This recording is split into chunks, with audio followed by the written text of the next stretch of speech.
ये फैक्टोरियल का code, okay. Factorial and sum of n natural number, इन दोनों के कोड दोनों सेम है, बस आजू बाजू थोड़ा मतलब सेम दिखने में एकदम सेम है, इसलिए मैं आजू बाजू इनको लिख रहा हूँ, ओके। तो कोड की हमेशा वही first line hashtag include stdio dot H, second line int main, फिर यहाँ पे कोड कहीं ना कहीं ख़त्म होगा, उसके ऊपर रिटर्न 0। अभी मुझे पता है कि इतना ही लगेगा करके, ठीक है, आपको पता नहीं रहेगा, तो ये बेसिक फॉर्मेट है, हर बार इतना लिखना ज़रूरी है। अब फैक्टोरियल मुझे निकालना है, मतलब मुझे आउटपुट कैसा चाहिए कि अगर मैं 5 एंटर करूँ तो मुझे 120 आंसर दे दे, क्योंकि 5 का फैक्टोरियल 120 होता है वैसा, ठीक है। तो मैं एक इंट n नाम का वेरिएबल ले रहा हूँ और एक फैक्ट नाम का वेरिएबल ले रहा हूँ, जिसके अंदर मैं 1 स्टोर करके रख रहा हूँ, ऐसी को अपनी खुशी के लिए 1 स्टोर करके रख दिया मैंने, ओके। और n नाम का एक वेरिएबल ले रहा हूँ। इन दोनों का मतलब क्या है कि दो बॉक्सेस बने, इंट n नाम का एक बॉक्स बना, एक फैक्ट नाम का बॉक्स बना, ये दोनों इंटीजर वैल्यू स्टोर करेंगे, ये फ़िलहाल खाली है, इसके अंदर 1 स्टोर कर दिया, ओके। फिर for i is equal to 1, अब i को मैंने डिक्लेयर नहीं किया तो मैं इधर डिक्लेयर कर लेता हूँ int i, okay. i less than equal to n और i प्लस प्लस। अब इसके अंदर सिंपली हम लिखेंगे fact is equal to fact star i, और ये लूप बंद हो जाएगा। फिर प्रिंट एफ, जब वो लूप ख़त्म हो जाएगा तो फैक्ट के अंदर वो वैल्यू स्टोर हो जाएंगी प्रिंट हो के। मैं लॉजिक समझाऊंगा इसका, ओके। तो factorial is equal to %d, that is fact, okay. अब ये कोड का लॉजिक समझो, हाँ। दो वेरिएबल लिए, यन नाम का एक फैक्ट नाम का, वो स्टोर यन खाली है, फैक्ट के अंदर 1 है, और एक आई नाम का वेरिएबल लिया हो इटरेशन करने के लिए। देखो आई केवल 1 से स्टार्ट हुई, यहाँ पे कंडीशन चेक होंगी। फ़िलहाल मैं 5 डालता हूँ यन के जगह पे, ठीक है। आप यहाँ पे 2 लाइन लिख लेना, print F enter your number, जिस भी नंबर का आपको निकालना है। फिर सेकंड लाइन में स्कैन एफ, वो नंबर को स्कैन करने के लिए, %d एड्रेस ऑफ यन, तो यहाँ पे वैल्यू चली जाएंगी, जो 5 हम डालेंगे तो वो इस यन के अंदर चला जाएगा, ठीक है।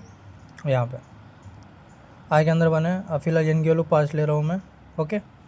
तो देखो 1 5 से छोटा है, कंडीशन ट्रू अंदर, फैक्ट में 1 है, आई में 1 है, 1 इंटू 1 1, अब फैक्ट में 1 चला गया, फिर आई की वैल्यू बढ़ी, आई की वैल्यू हुई 2, 2 लेस देन 5, कंडीशन ट्रू अंदर गया, फैक्ट के अंदर फिलहाल 1 है, 1 इंटू 2 2, फैक्ट की वैल्यू बढ़ आई की वैल्यू बढ़ के हुई 3, 3 लेस देन 5, कंडीशन ट्रू अंदर, फैक्ट के अंदर 2 है, 2 इंटू 3 6, 6 के अंदर फैक्ट के अंदर अभी 6 चला गया, आई की वैल्यू अभी हुई 4, 4 5 से छोटा है, कंडीशन ट्रू अंदर, तो ये 6 इंटू 4 24, फैक्ट के अंदर अब 24 चला गया। फिर आई की वैल्यू बढ़ के हुई 5, 5 लेस देन 5 गलत है, लेकिन 5 इक्वल टू 5 के लिए भी लिखा है, तो 5 इक्वल टू 5 कंडीशन ट्रू अंदर, 24 इंटू 5 120, अब आई की वैल्यू हुई 6, 6 less than 5 condition false, 6 equal to 5 condition false, तो बाहर आया, तो फैक्ट इक्वल टू %, इस % की जगह पे फैक्ट की वैल्यू प्रिंट होगी, फैक्ट की वैल्यू कितनी है 120, तो 120 प्रिंट हो जाएगा। तो this is all about factorial का कोड। अब यहाँ पे मैं सम का बता रहा हूँ, वो दोनों लाइनें सेम लिखना, इसके अंदर इंडियन नाम का मैं ले रहा हूँ और सम के अंदर मैं 0 डाल रहा हूँ, ठीक है। 0 क्यों डाल रहा हूँ, क्योंकि सोचो जब एक खाली वेरिएबल रहता है तो उसके अंदर एक गार्बेज वैल्यू स्टोर रहती है, ऐसा माना जाता है और ऐसा ट्रू भी है। तो अगर मैं उसके अंदर ऐड करता रहूँगा कोई भी चीज़, तो वो गार्बेज के अंदर वैल्यू ऐड होती जाएंगी, इसलिए हम सेफ्टी के लिए सम के अंदर 0 स्टोर कर लेते हैं। आप इतना याद रखना कि सम के अंदर 0 स्टोर करना है, ठीक है। फिर एक इंट आई नाम का वेरिएबल ले रहा हूँ, इस सेम लाइन में भी डिक्लेयर कर सकता हूँ क्योंकि ये इंट ही है। फिर print F enter the number, scan f %d address of n, इधर भी for i is equal to 1, अब i is equal to 1, i less than equal to n, i plus plus, sum is equal to sum plus i, print f sum is equal to percent d और ये सम variable, ठीक है।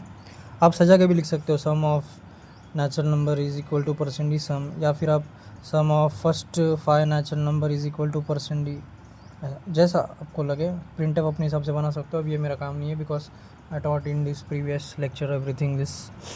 तो ये ख़त्म, return 0 से and करो code को